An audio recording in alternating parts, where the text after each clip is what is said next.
네, 저희가 방송 전에 미국 대선 2차 TV 토론을 전해드렸는데 힐러리와 트럼프가 음담 패설, 이메일 스캔들 등 각종 논란에 정면으로 충돌했습니다. 네, 과연 오늘 토론에서 누가 승기를 잡았을까요? 한 달 남은 대선 판세에 어떤 영향을 미칠지 제임스 김 아산정책연구원 워싱턴 사무소장과 알아보겠습니다. 어서 오세요.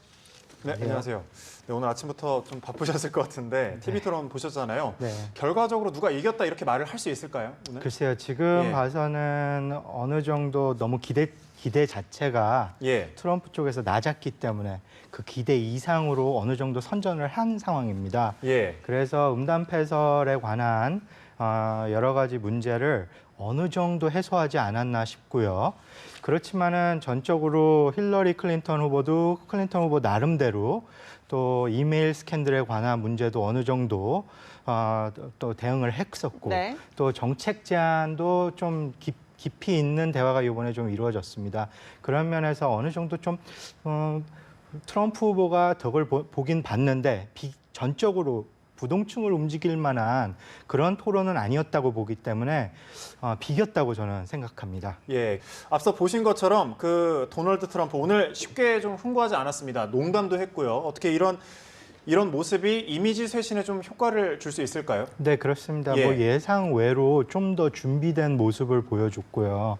그리고 힐러리 클린턴 후보가 미끼를 던지면은 그 미끼를 물지 않고 다른 문제로 해소하려는 음담 패설 얘기가 나오면은 뭐 IS 얘기를 한다든지 예. 다른 쪽으로 이야기를 돌리려고 하는 나름대로의 노력이 있었습니다. 그런 면에서 어느 정도 예상보다 수습을 잘한 거 아닌가 생각이 듭니다. 예상보다는 수습을 잘했다 이렇게 말씀을 하셨는데 오늘 최대 관심사가 그 음담 패설 파문 아니었습니까? 여기에 대해서 관심이 굉장히 집중이 됐었는데 트럼프가 여기에 간단하게 사과는 했습니다만 나는 말만 했지 빌 클린턴은 행동으로 보여줬다 이러면서 빌 클린턴의 성추문 내역을 잡고 맞불을 놨습니다. 여기에 대해서 어떻게 보십니까? 예, 아까 전에 말씀하신 대로 첫 20분 동안은 거진 진흙탕 싸움과 비슷했습니다. 네.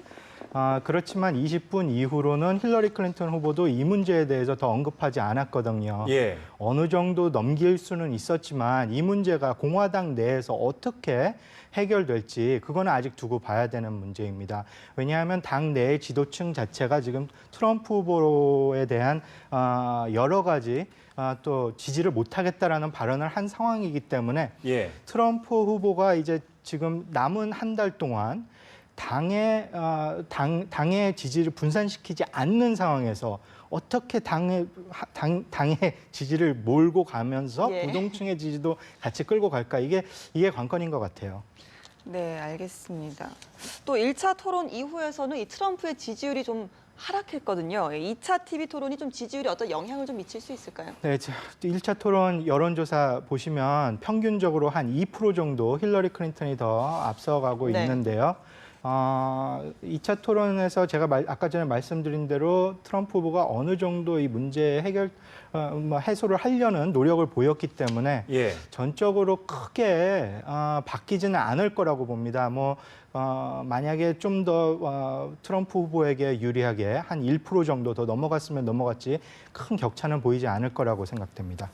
예, 그 클린턴이 이제 전국 지지율에서 트럼프를 평균 3~4% 정도 포인트 정도 앞서고 있는데 지지율로만은 또 이제 승패 갈리는 건 아니잖아요.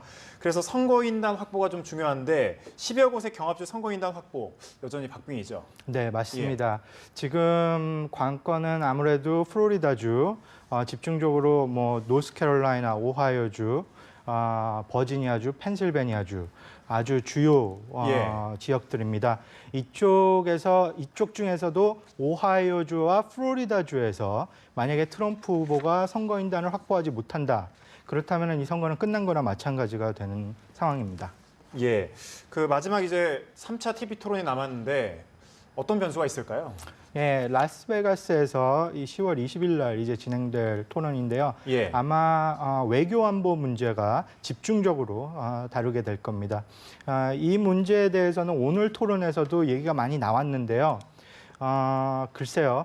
외교 안보 현안, 지금 상황이 어떻게 또 무슨 변화가 있는지에 따라서 그때 토론 또 토픽도 조금씩 바뀔 수가 있기 때문에 예. 좀 두고 봐야 할 것 같습니다. 네, 이제 미 대선까지 딱 한 달 정도가 남았는데요. 이 판세를 뒤흔들 수 있는 이 막판 변수가 있다면 어떤 게 있을까요? 네, 아무래도 부동층입니다. 부동층이 지금 30% 가까운데요. 예. 제가 아까 전에도 말씀드렸던 대로 이 부동층을 움직여야 하는데 이 부동층 중에 18세에서 34세, 소위 저희가 말하고 있는 젊은 그렇죠, 젊은 밀레니얼층이 층. 네. 있습니다. 여기에서 지금 클린턴 후보는 48% 정도의 지지율을 지금 선보이고 있는데요. 네. 2012년도에 오바마 대통령이 재임됐을 때 보시면 예. 이 연령대에서 받았던 투표 지지도가 한 60% 정도였습니다. 아직도 갈 길이 좀 있습니다. 예, 그렇군요. 미국 대선 2차 TV 토론과 함께 이야기 나눠봤습니다. 제임스 김 아산정책연구원 워싱턴 사무소장이었습니다. 고맙습니다. 네, 감사합니다.